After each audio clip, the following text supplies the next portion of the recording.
বাংলাদেশে হঠাৎ এত সাইকো কিলার কেন? এই সাইকো কিলারগুলো কি জন্ম থেকে এমন, নাকি সাইকো কিলারগুলোর সাইকো হয়ে ওঠার পেছনে রয়েছে অন্যরকম এক গল্প?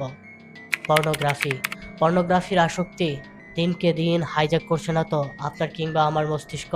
মরে যাচ্ছে সহানুভূতি, জন্ম নিচ্ছে রক্ত হিম করা কিলার মাইন্ডসেট। দানব কি তাহলে আমাদের ঘরেই তৈরি হচ্ছে? গত কয়েক বছরে বাংলাদেশের আনাচে কানাচে ঘটে যাওয়া হত্যাকাণ্ডের নৃশংসতা আমাদের স্তম্ভিত করে দিয়েছে। সেই সাথে খুনের ধরন এবং খুনির ঠান্ডা মাথার অভিব্যক্তি আমাদের আতঙ্কিত করে তুলেছে। প্রশ্ন হলো, এই সাইকো কিলারগুলো কি জন্ম থেকে এমন পৈশাচিক মন মানসিকতা নিয়ে বড় হয়? অপরাধ বিজ্ঞান এবং আধুনিক মনস্তত্ত্ব বলছে না, জন্ম থেকেই কেউ কিলার মাইন্ডসেট নিয়ে বড় হয় না। আমাদের চারিপাশের এক অদৃশ্য ব্ল্যাক হোল আমাদের তরুণ প্রজন্মকে ধীরে ধীরে গ্রাস করছে। চলুন জেনে আসি পর্নোগ্রাফির আসক্তি কিভাবে একটা সুস্থ মস্তিষ্ককে হাইজ্যাক করছে।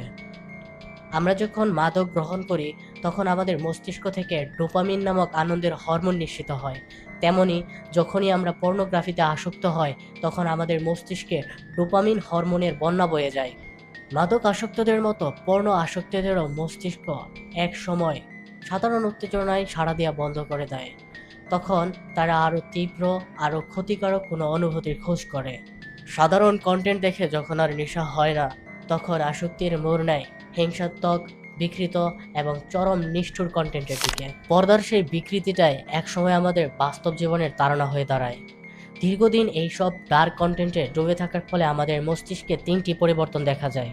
প্রথমত, দ্য ডেথ অফ এমপ্যাথি। বিজ্ঞানীরা বলেছেন আমাদের মস্তিষ্কে মিরর নিউরন নামে একটি কোষ থাকে, যার কাজ হচ্ছে অন্যের ব্যথায় ব্যথিত হওয়া, অর্থাৎ অন্য কেউ কষ্ট পেলে সেটি দেখে আমরা কষ্ট পাই। কিন্তু অতিরিক্ত এইসব কন্টেন্ট, এইসব ভায়োলেন্স, হার্ডকোর ভিডিও দেখার ফলে আমাদের মস্তিষ্কের এই কোষটি অবশ হয়ে যায় এবং তার কার্যক্ষমতা হারায়। এর ফলে দেখা গেছে ভিকটিমের আর্তনাতে বা ভিকটিমের কষ্ট বা কান্নাকাটিতে অপরাধীর মগজে কোনো রকম অনুশোচনা বা সহানুভূতির সৃষ্টি হয় না, বরং এর পরিবর্তে অপরাধী আরও অনেক বেশি মজা পায়। যখন ভিকটিম আর্তনাদ করে, এই আর্তনাদে অপরাধী আরও বেশি মজা পায়। দ্বিতীয়ত, এই মানুষগুলো বা এই অপরাধীরা চারিপাশের মানুষগুলোকে রক্ত মাংসের মানুষ না ভেবে তারা শুধুমাত্র তাদের আদিম পৈশাচিক ইচ্ছা পূরণের একটি মাধ্যম বা জড়বস্তু ভাবতে শুরু করে।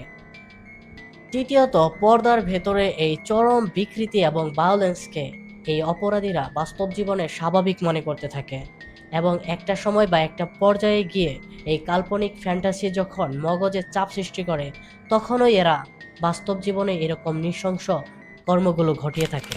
তৃতীয়ত, এই অপরাধীরা পর্দার ভেতরের এই বিকৃত এবং ভায়োলেন্সকে বাস্তব জীবনে স্বাভাবিক মনে করতে থাকে। এক পর্যায়ে সেই কাল্পনিক ফ্যান্টাসি যখন বাস্তব জীবনে তাদের মগজে চাপ সৃষ্টি করে, তখনই ঘটায় তারা এরকম নৃশংস কর্মকাণ্ড। এই 3টি মানসিক বিকৃতির যখন মিলন ঘটে, তখনই আমাদের সমাজ পায় একজন আবেগহীন, অনুভূতিহীন, কোল্ড ব্লাডেড সাইকো কিলার।